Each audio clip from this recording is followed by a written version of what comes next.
I get that this channel has never focused on anything other than gaming, and making a video on One Piece out of the blue with no warning, no build-up, is probably a little bit jarring to a lot of people who watch. But I could not make a video.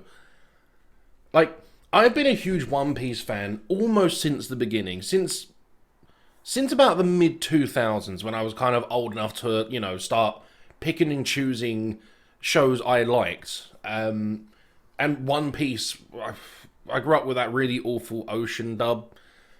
But I stuck with it. I started reading the chapters online whenever I could, once I discovered I could do such a thing. And One Piece has been one of my favourite series. It's my favourite anime, manga series. I love One Piece. And if you're also a fan of One Piece as well, you know that since 2 weeks ago, there has been an absurd amount of hype being built up around this chapter, around today's chapter, chapter 1044. Last chapter ended on this huge cliffhanger of Luffy potentially awakening his devil fruit, and there was rumours about Sun Wukong, Hanuman, Resin, maybe it was Caribou. Like, there's been a lot flying around about what could potentially be happening, but we were left on the words that Luffy is Joy Boy, this mythical figure in the history of One Piece. Like, I was up so early to catch this chapter. Yeah, I've barely slept, but I wanted to talk about this just a little bit. I'm not going to do like a whole chapter review because there's plenty of other channels that can do that. I'm not going to deep dive lore and retrospect and hindsight a lot of things because those channels do that better. I am not, as much as I love One Piece, I'm not in tune with it enough to be able to pull back some obscure bit of knowledge or a panel or something from over 20 plus years of history. 25 years, I believe. But I want to be talking about the moments from when Luffy reawakens and bursts through the roof of Onigashima to come back down and fight Kaido. There's one panel specifically. This whole situation is just huge. Like, the implications in hindsight as well as going forward are huge. So before this all kicks off, we find out that the Gorosei have actually been trying to get the Gomu Gomu no Mi for at least the last 800 years, and it's always evaded them. Like, they even say themselves, it's got a mind of its own, and it's like it's actively avoiding them. They also say it hasn't awakened in those 800 years, which means that potential users of the fruit previously never got to the stage Luffy did. Like, there's a set of parameters involved that Luffy was the only one to have awakened so far. A lot of people believe that it was him dying, but I would also believe that if that was the case, previous users of the Gomu Gomu no Mi must have come into near-death or fatal situations, but never awakened. It seems like previous places that the group have ventured to, like Skypiea and all that, who have had their own legend of Joy Boy, must have had the Gomu Gomu no Mi eaten by someone of that place, someone who ate the fruit and then liberated them. But then, again, if they're referring to him as the sun god, and they are using the word Nika, not all the time, mind you, but there's always a reference to the sun, then that means that other Joy Boys, or at least awakened users of the Gomu Gomu no Mi, have existed for this depiction. But anyway, Kaido is lording over everyone now. Like, he believes he's won. Luffy awakens, and we get that really cool silhouette of him in front of the moon. Because I believe it's still nighttime, or it might be dawning. No, it's not dawning, it's definitely nighttime.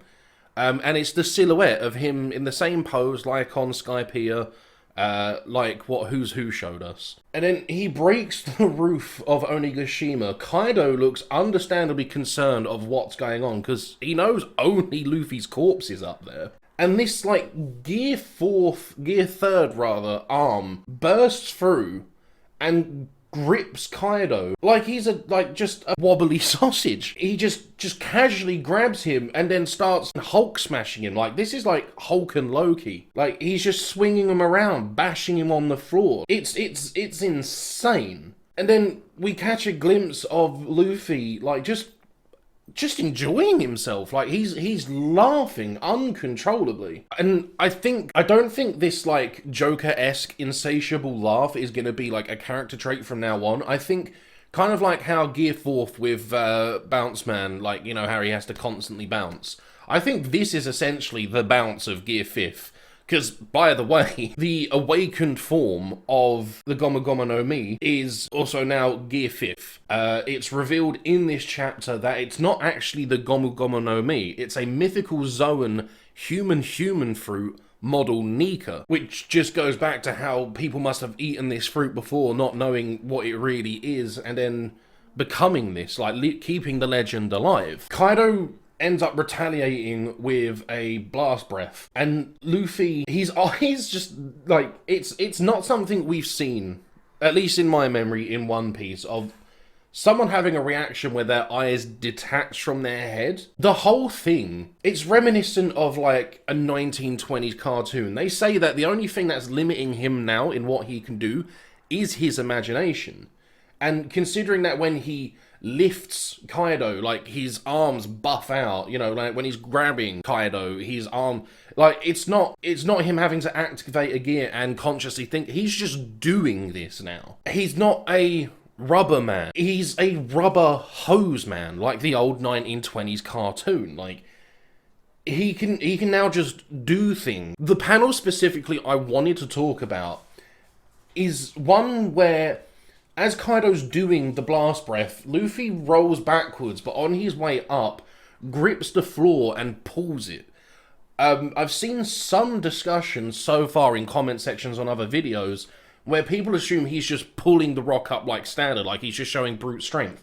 To me, this looks like kind of like how people speculated that Luffy would be able to turn the environment into rubber.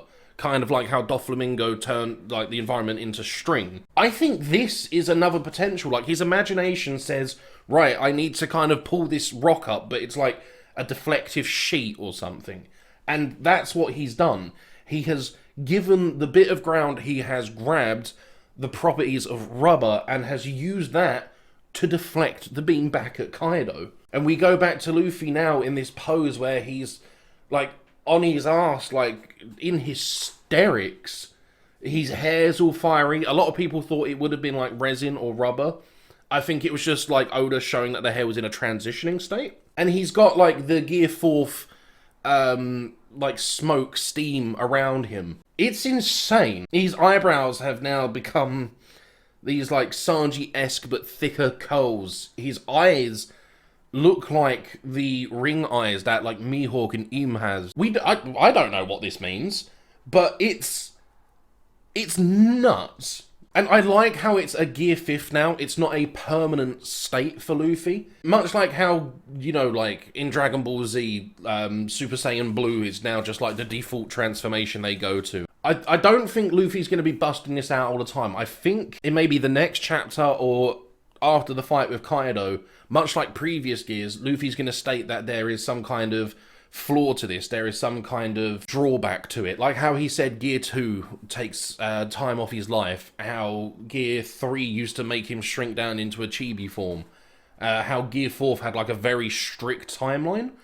I imagine that this will have some kind of ramification to Luffy as a person, but maybe not. Like, it's his awakened state. At the very least, a lot of people are assuming, including myself. So now he has access to the full power of the Gomu Gomu no Mi. There's a potential that this is it now. Like, it looks like it's incorporating all of his other gears, and it's obviously going to be a huge power buff to him. The panel that it ends on, where we see Luffy with the eyebrows and the ringed eyes, where Kaido has apologized for the CP0 guy getting involved, and Luffy's like, man, don't worry about it. Let's finish this. He's got that grin on his face. His eyes are wide. I don't know what it is, but like, at the very least, in the last 100 or so chapters of One Piece, it's like every other week we're getting something super exciting, super hyped up. And it hasn't disappointed so far.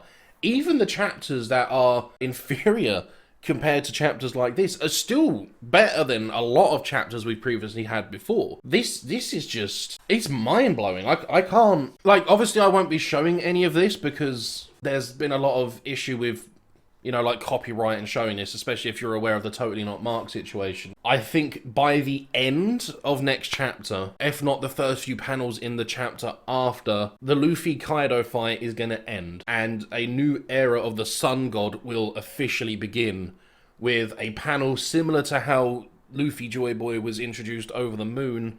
It's going to be the same, but now with the dawning sun. But it's an exciting time to be alive. But I don't know, I'm just really happy. I'm just in a really good mood. I don't know where to leave off on this. If you want me to cover, like, One Piece in the future, not like full chapter reviews or readings, but, you know, just like talk about the latest chapter in some capacity, let me know down below, because I never thought of doing this before, but this just sparked something in me. Like, this is great.